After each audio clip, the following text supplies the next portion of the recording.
Hello, my name is Shirley Self, and I'm here to talk astrology. In my continuing discussion of the Vision of William Butler Yeats, The Journey of the Soul, I have come to moon phase 27, the Saint. This is the perfection of sanctity, which is what the fire quarter has been aiming for all along. Now, where you find moon phase 27, this is the waning moon. It is coming toward conjunction with the sun again, and you'll find moon phase 27 is from 12 degrees to 25 degrees before the sun, before the conjunction of the sun. And if you want to figure it out the hard way, you'll subtract the sun from the moon, and it will come to between 334 degrees to 347 degrees. Anyway, that's moon phase 27, the Saint. The building up and cleansing of character, cleansing of the karma of the character is complete. What's remaining to be done is a distillation to essence. Moon phase 27 is going to clear all is non-essentials from character, is pure character, and all non-essentials eliminated. That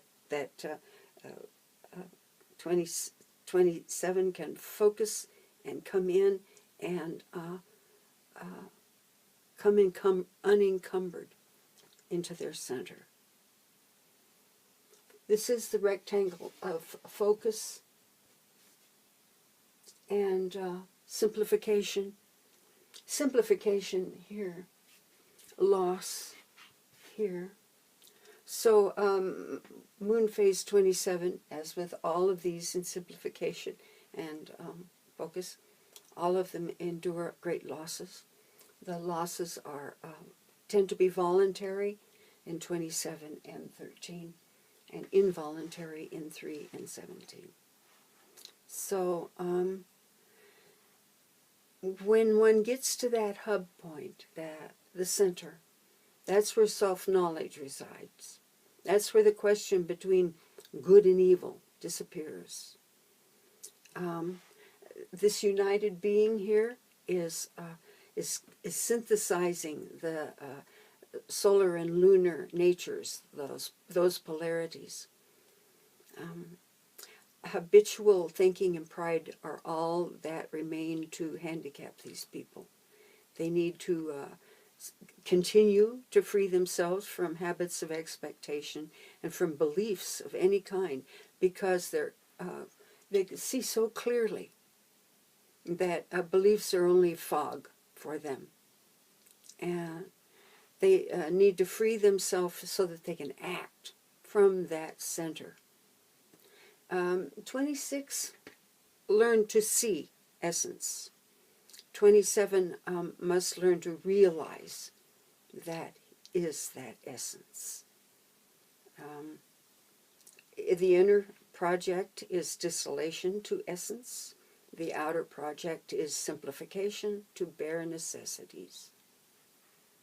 It's that simplification of the outer life will give 27 time to enjoy that incredible richness of their inner life, and give them freedom to follow their impulses. Remember, spirit responds to need, and here 27 is kind of a gardener of people, and is pretty much a volunteer for caring for people. They're sin eaters. We'll cover that in a minute. So they're pure character, and high quality people. They have a unique aesthetic, and it's a response to simply practical necessity. Their creative genius. They understand what's essential, what's necessary. Their consciousness must become aware of the sanctity of the world This was pioneered at 25, and 27 has got to bring that sanctity into the body, not just the world, but the body, the part of the world where you live. In the emotions now are instinctive. This is instinct, and emotions part of instinct, and that's their spiritual guidance. And that's what connects them, the self with the source, is those instinctive emotions that have that are all that's left to guide 27. He's an aristocrat, and he knows it. And pride is the sin of the fire quarter there. So 27 will have definite reason to be proud. They would have fine ancestry. They've got they're upper class. They've got spiritual power, if nothing else. What they have to do is to deliberately and freely sacrifice that special status and not waste their power on trying to be admired for their tasteful life. They're going to be guided by what Yeats called the dreaming wisdom of Merlin. And that dreaming wisdom will empower them to live that simple life that they need, but to live that life among others. Their life tend to be impersonal, democratic, unbiased in their actions. Now, if pride, when it distorts them, it'll cause them to seek admiration, to seek authority over other people, work toward a position of authority out, because if they don't have that inner sense of worthiness, they'll seek it outside themselves. It's only spirit can give them the strength to live in the world. They're very vulnerable to the emotions and illnesses of others around them. And that comes from the vulnerability over here. And the Pisces. So, and they often are scapegoated and falsely accused.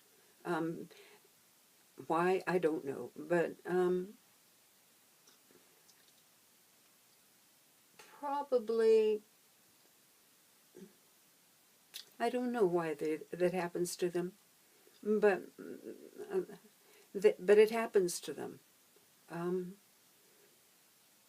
So anyway, what we've got here is 26, 27, and 28 are a triad. They open the door of higher perception.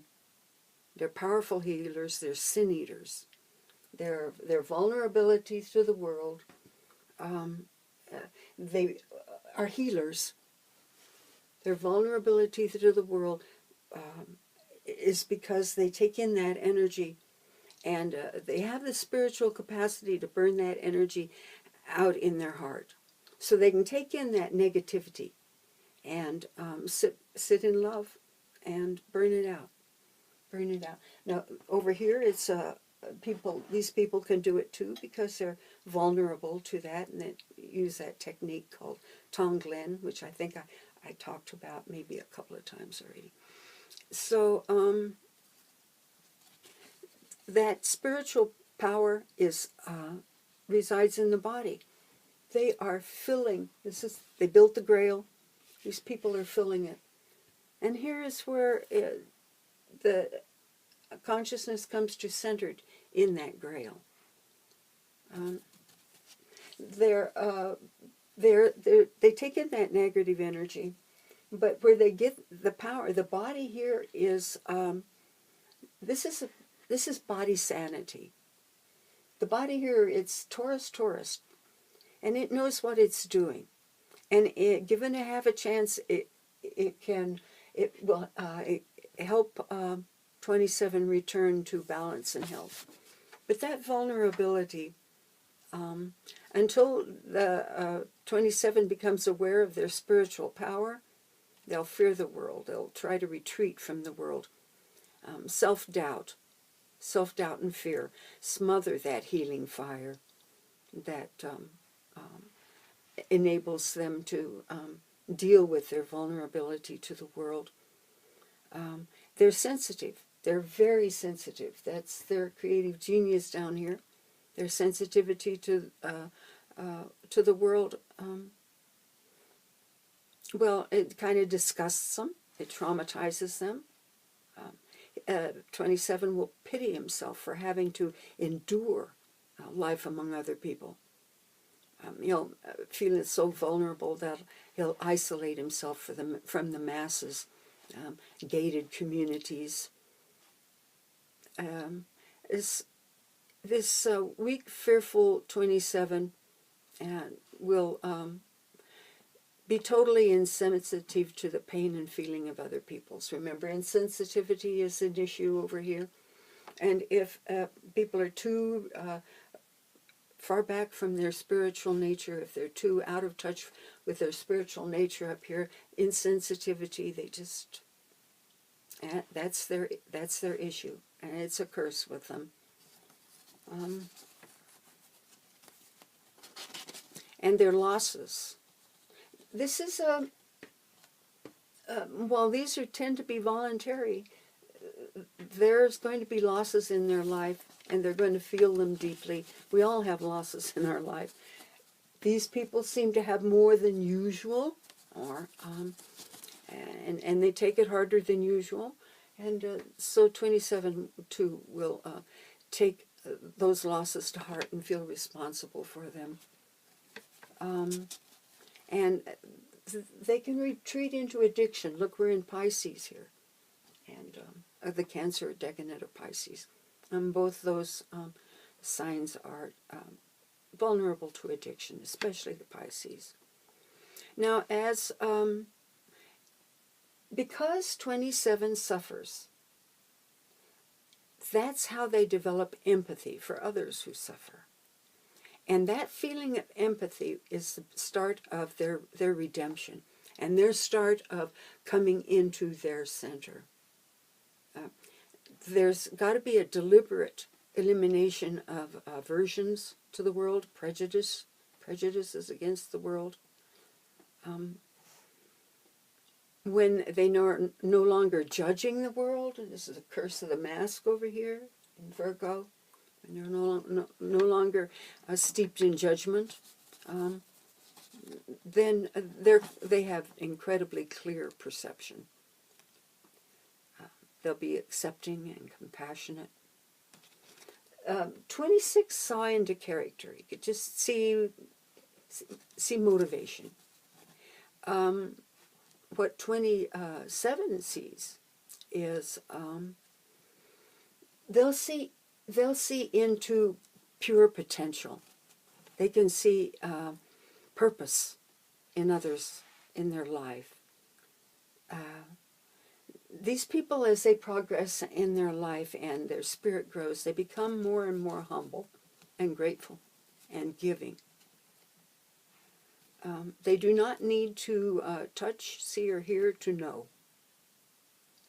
Their spiritual receptivity gives them an instinctive love of the world and use of their spiritual capacities to help the world, responding to the world. That increases the spiritual potential of the new will, the new objective, the new cycle. If moon phase 27 has, if at 26 or 25, that person has learned the spiritual value of the body, then they can live excarnate. I don't understand this, but Yeats was Irish and believed that waters especially had guardian spirits who watched over them. And he said that's what 26 will do. Well, what 27 does is they work in the spirit world against other spirits, and against distortions in the world soul, the anima mundi. And well, that's what they do if they're incarnated. Also, is they're battling. They're battling for your spirit. They're fighting against disturbances in your soul, in your life, in us. They're in communication with the daemon. Remember, their body of fate over there is a demonic man. How do they get fulfillment? Well, by expressing their spiritual and physical capacities of the human being, and pushing those capacities to its, well, past the boundaries. We have beliefs, and those beliefs are very limiting. Beliefs about what the human body is capable of, and human mind and human spirit is capable of. And these people break through those limiting beliefs. We've got here Chuck Yeager, who broke the sound barrier. Evel Knievel, who broke his bones. He broke everything else. So moon phase 27. Let me show you the cards. Unveil the Kabbalah here. Show you the cards that pertain. We've got here the Empress. The Empress. Now, she runs right here. And remember, this is a double, so that the motion of the energy is back and forth, because it is continually, the nature of the manifestation of this is constantly being upgraded, and according to this blueprint here, the celestial body. So this is where moon phase 26 lives. Right there at that connection between Saturn, which is the form you have here, the form, and the blueprint of that form. You're building that form to the blueprint. It is coming into its own. It's being built according to code. It's according to the creative word up here that manifests you. So that's the mask and moon phase 27. Here we've got the creative genius in the body of fate. That's the star. It's right here between the moon and the nature of you, the nature of you, your loving nature. And let's see what I have to say about. That's not right. So the star is the hook. That is virtually ruled by Aquarius, and it is bringing you into your own nature, your own loving self. And that's what the creative genius and the body of fate do for moon phase 27, is bring them into their heart where they can do their work, because that's where these people are working. They're working from the heart. We've got some great moon phase 27s. William Faulkner. Now these people are also kind of, proud and reclusive, and there's stories about William Faulkner not appreciating being tormented by the local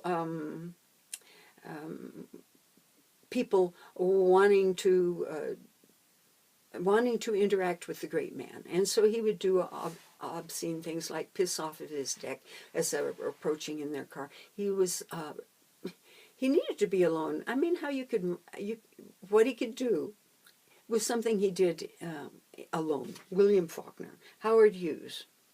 Now, he too was reclusive. Gangaji, who I know absolutely nothing about, but you might. Elizabeth Kubler-Ross, a saint. And what she did for us is exceedingly valuable still. Michelangelo, he just painted what he could feel, what he could see. Sylvia Plath. Now here we come to a problem with this.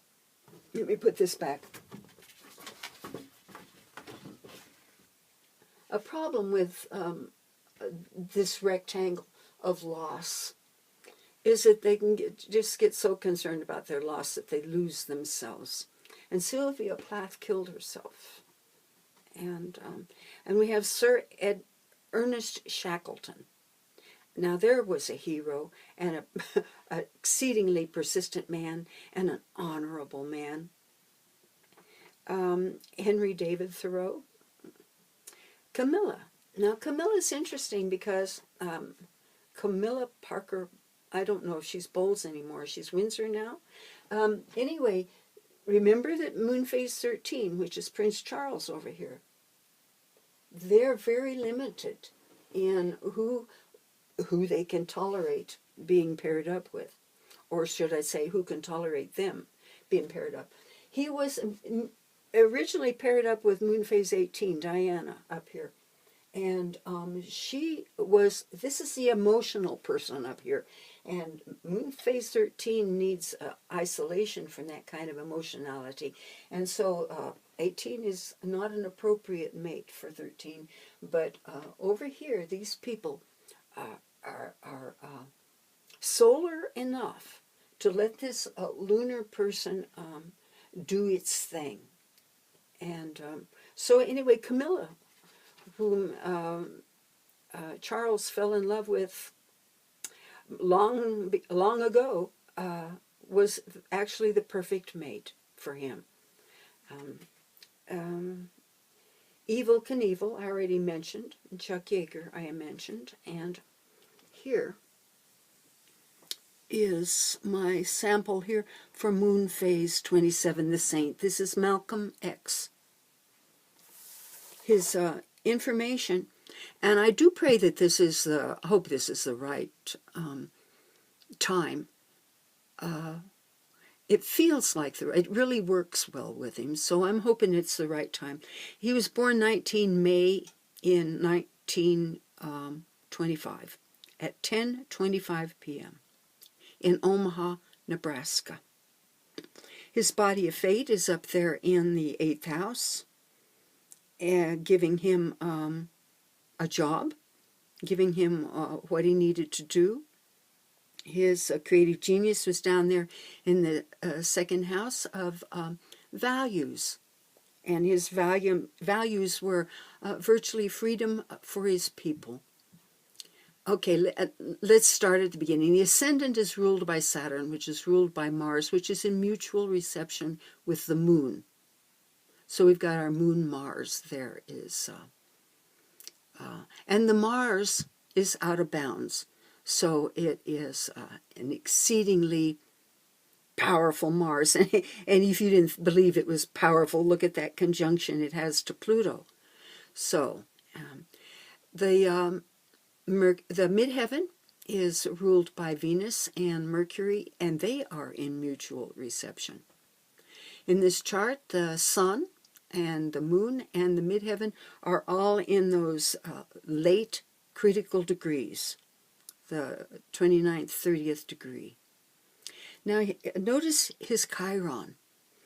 It's down there in the on the IC, and it's in Aries. And he was born into a war. His father was a follower of Marcus Garvey and very active in the struggle for freedom that the black people are still fighting. Anyway, so he was he was born into this household that was virtually at war, and his house was firebombed. They had to move because they had threats against his father, and his father was murdered by the KKK types. So he was born into war, and that's that sun Chiron, or that moon Chiron right there, straddling the IC of his father.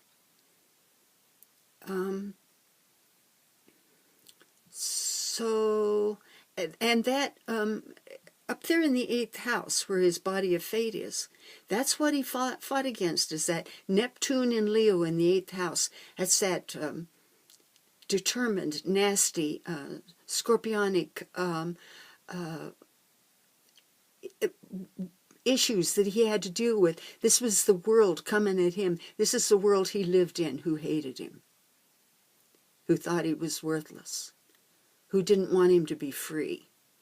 And that was his body of fate. That's what he got to work with. Understand the body of fate is considered to be benevolent for these people over here on the solar side of the cycle. And so it gave him his work, and didn't bring anything negative with it, except that, Malcolm X was an incredible speaker, and he recruited for the Nation of Islam. He became a member of the Nation of Islam because he was in prison, which most black men seem to end up in prison at one time or another due to the fact that they live in this country.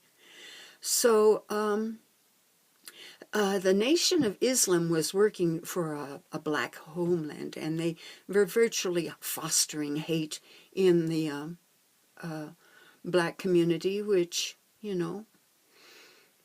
Anyway, Malcolm X recruited for the Nation of Islam, and he was exceedingly successful in doing so. But he decided to go to Mecca. And when while he was traveling and in Mecca, he met compatible white man, which gave him hope that accommodation could be made between races. And he came back a changed man. He changed man, and began speaking for the United States to actually become, hoping that the United States could actually become a biracial, mixed race nation, that people could get along.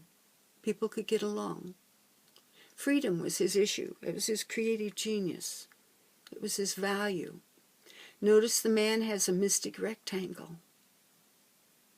And he was martyred for believing that peace among the races was possible.